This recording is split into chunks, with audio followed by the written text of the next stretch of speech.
20, 50, ಇದು ನೋಟ್ಗಳು ಮಕ್ಕಳಿಗೆ ಪರಿಚಯ ಮಾಡಿಸ್ಬೋದು. ಇಲ್ಲಿಂದ ಹೇಳಿಕೆ ಮತ್ತೆ ಮಕ್ಕಳಿಗೆ ಮಕ್ಕಳ ಸಂತೆ ಮಕ್ಕಳು ಹಣವನ್ನು ಯಾವ ರೀತಿ ಬಳಸ್ಬೋದು ಅನ್ನೋದನ್ನು ಕೂಡ ನಾವು ತಿಳಿಸ್ತೀವಿ. ಸಿಲಿಂಡರ್,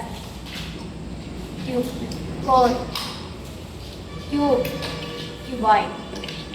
ಇದನ್ನ ಮ್ಯಾಗ್ನೆಟಿಕ್ ಬೋರ್ಡ್ ಅಂತ ಹೇಳ್ತಾರೆ. ಇದರಲ್ಲಿ ಮಕ್ಕಳು ಅಕ್ಷರಗಳನ್ನ ಕ್ರಮವಾಗಿ ಜೋಡಿಸೋದಕ್ಕೆ ಮತ್ತೆ ಪದಗಳನ್ನು ಮಾಡೋದಕ್ಕೆ ಮತ್ತು ಪದಗಳಿಂದ ವಾಕ್ಯಗಳನ್ನು ರಚನೆ ಮಾಡೋದಕ್ಕೆ ಮಕ್ಕಳು ಸುಲಭವಾಗಿ ಕಲಿತಾರೆ. ಈ ರೀತಿ ಎರಡು ಮ್ಯಾಗ್ನೆಟ್ ಇರೋದ್ರಿಂದ ಮಕ್ಕಳು ಸುಲಭವಾಗಿ ಬೋರ್ಡ್ ಮೇಲೆ ಜೋಡಿಸ್ಬೋದು. ಮ್ಯಾಗ್ನೆಟಿಕ್ ಬೋರ್ಡ್ ಮೇಲೆ ಏನಿದೆ ನಾವು ಅಕ್ಷರಗಳು ಪದಗಳನ್ನ ರಚನೆ ಮಾಡ್ತೀವಿ.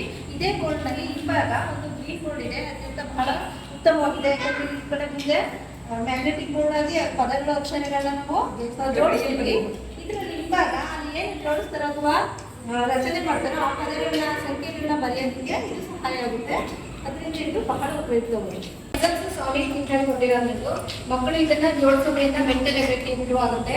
ಮತ್ತೆ ಮಕ್ಕಳಿಗೆ ಎಂಟರ್ಟೈನ್ಮೆಂಟ್ ಅನ್ನೋ ಇರುತ್ತೆ, ಖುಷಿಯಿಂದ ಮಕ್ಕಳು ಕಲಿತಾರೆ.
ಇದು ಡಾಟ್ ಬೋರ್ಡ್. ಈ ಬಿಂದುಗಳಿಂದ ನಾವು ಆಕೃತಿಯನ್ನು ರಚಿಸಬಹುದು. ಉದಾಹರಣೆಗೆ ಚೌಕ, ವಜ್ರಾಕೃತಿ, ಆಯತ. ಇದನ್ನು ನಾವು ದಿನನಿತ್ಯ ನೋಡುವುದೇನೆಂದರೆ ಮನೆಗಳಲ್ಲಿ ರಂಗೋಲಿ ಬಿಡಿಸುವಾಗಲೂ ಕೂಡ ನಾವು ನೋಡಬಹುದು. ಈ ವಾಹನದ ಮಾಡೆಲ್ಗಳು SSK ಸಾಲಿಡ್ ಕಿಟ್ ನಲ್ಲಿ ಇದನ್ನ ಲೋಯರ್ ಕ್ಲಾಸ್ಗೆ ಹೇಗೆ ಯೂಸ್ ಮಾಡ್ಬೋದು ಕನ್ನಡ, ಇಂಗ್ಲಿಷ್, ಹಿಂದಿ ಮೂರರಲ್ಲಿ ಇವುಗಳ ಹೆಸರುಗಳನ್ನ ಪರಿಚಯ ಮಾಡ್ಬೋದು. ಇದು ಯಾವ ವಾಹನಗಳು ಅಂತ ಕನ್ನಡದಲ್ಲಿ ಹೇಳೋದಾಗಿರ್ಬೋದು, ಇಂಗ್ಲಿಷಲ್ಲಿ ಯಾವ ವಾಹನಗಳು ಅಂತ ಹೆಸರನ್ನ ಪರಿಚಯ ಮಾಡಿರ್ಬೋದು, ಹಿಂದಿನಲ್ಲಿ ಯಾವ ರೀತಿ ಪರಿಚಯ ಮಾಡಬೇಕು ಆ ರೀತಿ ಪರಿಚಯ ಮಾಡ್ಬೋದು. ಜೊತೆಗೆ ಲೋಯರ್ ಕ್ಲಾಸ್ಲಿ ಪರಿಸರ ಅಧ್ಯಯನದಲ್ಲಿ ಸಾರಿಗೆ ವಿಷಯದ ಬಗ್ಗೆ ಹೇಳ್ಕೊಡ್ಬೋದು. ಯಾವ್ಯಾವ ರೀತಿಯ ಸಾರಿಗೆಗೆ ಉದಾಹರಣೆಗಳಾಗ್ತವೆ ಅಂತ ಹೇಳ್ಕೊಡ್ಬೋದು. ಭೂ ಸಾರಿಗೆ ಆಗಿರ್ಬೋದು, ವಾಯು ಸಾರಿಗೆ ಆಗಿರ್ಬೋದು, ಮತ್ತೆ ಜಲ ಸಾರಿಗೆ ಬಗ್ಗೆ ಉದಾಹರಣೆಗಳನ್ನು ಕೊಟ್ಟು ಈ ವಾಹನಗಳನ್ನು ತೋರಿಸಿ ಹೇಳ್ಬೋದು. ಜೊತೆಗೆ ಈ ವಾಹನ ಹೈಯರ್ ಕ್ಲಾಸಸ್ ಹೋದ್ರೆ ಈ ವಾಹನಗಳಲ್ಲಿ ಬಳಸುವ ಇಂಧನಗಳ ಬಗ್ಗೆ ಪರಿಚಯ ಮಾಡ್ಬೋದು. ಜೊತೆಗೆ ಇಲ್ಲಿ ಜನರನ್ನ ಸಾಗಿಸುವಂತಹ ವಾಹನಗಳೇ ಆಗಿರೋದು, ಸರಕುಗಳನ್ನು ಸಾಗಿಸುವಂತಹ ವಾಹನಗಳೇ ಆಗಿರೋದು ಅನ್ನೋದನ್ನ ಪರಿಚಯ ಮಾಡ್ಬೋದು. ಮತ್ತೆ ಇಲ್ಲಿ ಆಂಬುಲೆನ್ಸ್ ಮತ್ತೆ ಫೈರ್ ಎಂಜಿನ್ಗಳೆಲ್ಲ ಕೊಟ್ಟಿದೆ. ಇವುಗಳ ಉಪಯೋಗಗಳಲ್ಲಿ ಯಾವಾಗ ಬಳಸ್ತಾರೆ, ಅವರ ಡೈಲಿ ಲೈಫಲ್ಲಿ ಹೇಗೆ ಈ ವಾಹನದ ಉಪಯೋಗವನ್ನು ಪಡ್ಕೋಬಹುದು ಅನ್ನೋದನ್ನೆಲ್ಲ ಹೇಳ್ಬೋದು. ಜೊತೆಗೆ ಇದೊಂದು ಸೈಕಲ್ ಇದೆಯಲ್ಲ, ಇದೊಂದು ಈಕೋ ಫ್ರೆಂಡ್ಲಿ ವಾಹನ ಆಗಿದೆ. ಇದಕ್ಕೆ ಯಾವುದೇ ರೀತಿ ಇಂಧನದ ಖರ್ಚಿಲ್ಲ. ಈ ರೀತಿಯಾಗಿ ಮಕ್ಕಳಿಗೆ ನಾವು ಇವುಗಳನ್ನ ತೋರಿಸಿ ಪರಿಚಯ ಮಾಡೋದ್ರಿಂದ ಅವ್ರಿಗೆ ತುಂಬಾ ಚೆನ್ನಾಗಿ ತುಂಬಾ ದಿನ ನೆನಪಿರುತ್ತೆ. ಜೊತೆಗೆ ಅವ್ರ ಮನಸ್ಸಿಗೆ ಮುಟ್ಟುವ ಹಾಗೆ ಕಲಿಕೆ ಉಂಟಾಗುತ್ತೆ ಆಸಕ್ತಿದಾಯಕವಾಗಿ ಅಂತ ಹೇಳ್ಬೋದು. ಈ ಬ್ಲಾಕ್ಸ್ ಗಳನ್ನ ಬಳಸ್ಕೊಂಡು ನಾವು ಸಂಖ್ಯೆಗಳ ಸ್ಥಾನಗಳು, ಅವುಗಳ ಸ್ಥಾನ ಬೆಲೆಗಳನ್ನ ಮತ್ತು ಮುಖ ಬೆಲೆ ಮತ್ತು ಅದರ ಸ್ಥಾನ ಬೆಲೆಗಳನ್ನ ನಾವು ಪರಿಚಯ ಮಾಡ್ಬೋದು. ಸಾಹಿತ್ಯದಲ್ಲಿರುವಂತಹ ಈ ಉಪಕರಣವನ್ನ ಗಣಿತದ ಬಹು ಉಪಯೋಗಿ ಅಂದ್ರೆ ಮೂವತ್ತಿಯನ್ನ ಮಾಡಲಿಕ್ಕೆ ತುಂಬಾ ಚೆನ್ನಾಗಿ ಬಳಸ್ಕೋಬಹುದು. ಮಕ್ಕಳಿಗೆ ಸಂಕಲನ, ವ್ಯವಕಲನ, ಗುಣಾಕಾರ, ಭಾಗಾಕಾರ ಮತ್ತಿತರ ದೊಡ್ಡದು ಚಿಕ್ಕದು ಎಲ್ಲ ರೀತಿಯ ಸಂಗಳನ್ನ ಮಾಡೋದಕ್ಕೆ ತುಂಬಾ ಯೂಸ್ಫುಲ್ ಆಗಿದೆ.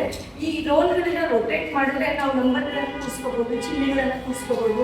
ಇಷ್ಟಕ್ಕೆ ಇಷ್ಟು ಸೇರಿದ್ರೆ ಎಷ್ಟು, ಇಷ್ಟರಿಂದ ಇದನ್ನ ಕಳೆದ್ರೆ ಎಷ್ಟು, ಈ ರೀತಿಯಾಗಿ ಬಹು ಉಪಯೋಗವಾಗಿ ಇದರಲ್ಲಿ ದೊಡ್ಡದು ಯಾವುದು ಚಿಕ್ಕದು ಯಾವುದು ಈ ರೀತಿಯಾಗಿ ಬಹು ಉಪಯೋಗಕರವಾದಂತಹ ಒಂದು ಮಾಡೆಲ್ ಇದಾಗಿದೆ. ತುಂಬಾ ಚೆನ್ನಾಗಿದೆ. ಇದು ಸಾಲಿಡ್ ಕಿಟ್ ಮಾಡೆಲ್ನ ವಾಹನ, ವಿವಿಧ ವಾಹನಗಳು. ಇದು ಸೈಕಲ್, ಇದು ನೆಲದ ಮೇಲೆ ಚಲಿಸುತ್ತದೆ. ಇದು ಏರೋಪ್ಲೇನ್, ಇದು ಆಕಾಶದಲ್ಲಿ ಚಲಿಸುತ್ತದೆ. ಇದು ಬೋಟ್, ಇದು ನೀರಿನಲ್ಲಿ ಚಲಿಸುತ್ತದೆ. ಇವು ಮೂರು ಬೇರೆ ಬೇರೆ ಸ್ಥಳದಲ್ಲಿ ಹೋಗುವ ವಾಹನಗಳು. ಇದು ಟ್ರೈನ್. ಇದು ರೈಲು ಟ್ರ್ಯಾಕ್ ಮೇಲೆ ಮಾತ್ರ ಹೋಗುತ್ತದೆ ಹಾಗೂ ಇದರಲ್ಲಿ ಜಾಸ್ತಿ ಪ್ರಯಾಣಿಕರು ಚಲಿಸುತ್ತಾರೆ. ಇದು ಆಟೋ ರಿಕ್ಷಾ. ಇದರಲ್ಲಿ ಕೆಲವು ಪ್ಯಾಸೆಂಜರ್ಗಳು ಹೋಗುತ್ತಾರೆ. ಇದು ಬಸ್. ಇದು ಕೂಡ ಪ್ಯಾಸೆಂಜರ್ಗಳು ಹೋಗಲು ಬಳಸುತ್ತಾರೆ. ಇದು ಲಾರಿ. ಇದರಲ್ಲಿ ಕಂಟೈನರ್ಗಳನ್ನು ಒಂದು ಜಾಗದಿಂದ ಇನ್ನೊಂದು ಜಾಗಕ್ಕೆ ತಲುಪಿಸುತ್ತಾರೆ. ಇದು ಎಮರ್ಜೆನ್ಸಿ ವೆಹಿಕಲ್ಸ್. ಇದು 108 ಕಾಲ್ ಮಾಡಿದ್ರೆ ಬರುತ್ತೆ ಆಂಬ್ಯುಲೆನ್ಸ್. ಮತ್ತೆ ಇದು ಫೈರ್ ಇಂಜಿನ್.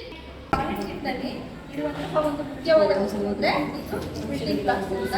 ಈ ಬಿಲ್ಡಿಂಗ್ ಬ್ಲಾಕ್ಸ್ ಅಲ್ಲಿ ಈಗ ಮಕ್ಕಳಿಗೆ ನಾವು ಇದನ್ನ ಕೊಟ್ಟಾಗ ಮಕ್ಕಳು ಜೋಡಿಸ್ತಾ ಹೋಗ್ತಾರೆ, ವಿವಿಧ ರೀತಿಯ ಆಕೃತಿಗಳನ್ನ ರಚಿಸ್ತಾರೆ. ಈ ರೀತಿ ಆಕೃತಿಗಳನ್ನ ಮಕ್ಕಳೇ ಸ್ವತಃ ರಚಿಸೋದ್ರಿಂದ ಮಕ್ಕಳಲ್ಲಿ ಒಂದು ಮಾನಸಿಕವಾದಂತಹ ಬೆಳವಣಿಗೆ ಜೊತೆಗೆ ಭೌತಿಕ ಬೆಳವಣಿಗೆ, ಮಕ್ಕಳ ಸೃಜನಾತ್ಮಕ ಬೆಳವಣಿಗೆ, ಕಲ್ಪನಾ ಶಕ್ತಿ ಎಲ್ಲ ವೃದ್ಧಿಯಾಗೋದಕ್ಕೆ ಅತ್ಯಂತ ಉಪಯುಕ್ತವಾದಂತಹ ವಸ್ತುವಾಗಿದೆ. ಮಕ್ಕಳಿಗೆ ದಿಕ್ಕುಗಳ ಪರಿಚಯ ಮಾಡಿಸಲಿಕ್ಕೆ ಬಳಸುವಂತಹ ಒಂದು ಚಾರ್ಟ್ ಇದು. ಇದು ಸಮತಲಾಕೃತಿಯನ್ನ ಹೇಳೋದಕ್ಕೆ ಯೂಸ್ ಆಗುತ್ತೆ. ಇದು ಡೈಸ್ಗಳು ಮತ್ತೆ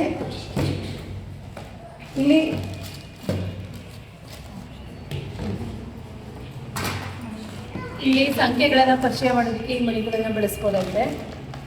ಮತ್ತೆ ಇದು ಅಳಿಗುಳಿ ಮನೆ. ಪ್ರಾಚೀನ ಕಾಲದಲ್ಲಿ ಆಡ್ತಿದ್ದಂತಹ ಆಟ ಇದು, ಗಾಡೆ ಆಟ. ಮಕ್ಕಳಿಗೆ ಆಟ ಆಡೋದ್ರ ಮೂಲಕ ಗಣಿತವನ್ನ ಕಲಿಸ್ಬೋದು. ಇದರಲ್ಲಿ ಮಕ್ಕಳ ಮಾನಸಿಕ ಗಣಿತವನ್ನ ಲೆಕ್ಕ ಹಾಕೋದಕ್ಕೂ ಸಹ ಬಹಳ ಉಪಯುಕ್ತವಾಗಿದೆ. ಇದು ಮಕ್ಕಳು 1 ರಿಂದ 10 ಸಂಖ್ಯೆಗಳನ್ನ ಪರಿಚಯ ಮಾಡೋದಕ್ಕೆ ಇದೊಂದು ತುಂಬಾ ಚೆನ್ನಾಗಿದೆ. ರ್ಯಾಕ್, ಸಿಂಗಲ್ ರ್ಯಾಕ್ ಇದು. ಗೊತ್ತಿದೆ. ಈ ಸ್ಟ್ರಾಗಳನ್ನ ಏನಕ್ಕೆ ಕೊಟ್ಟಿದ್ದಾರೆ, ಇದನ್ನ ನಾವು ಅನೇಕ ವಿಧವಾಗಿ ಬಳಸ್ಕೋಬಹುದು. ಸಂಖ್ಯೆಗಳನ್ನ ಎಣಿಸೋದಿಕ್ಕೆ ಮತ್ತೆ ಬಿಲ್ಡಿಂಗ್ ಬ್ಲಾಕ್ಸ್ ಮಾಡಲಿಕ್ಕೆ. ಇದಕ್ಕೆ ಜೊತೆಗೆ ಇದನ್ನ ಕೊಟ್ಟಿದ್ದಾರೆ, ಇದನ್ನ ಕನೆಕ್ಟರ್ ಇದನ್ನ ಕೊಟ್ಟಿದ್ದಾರೆ ನೋಡಿ. ಈ ರೀತಿಯಾಗಿ ಜೋಡಿಸಿ ನಮಗೆ ಇಷ್ಟವಾದಂತ ಆಕೃತಿಗಳನ್ನು ನಾವು ರಚನೆ ಮಾಡ್ಬೋದು.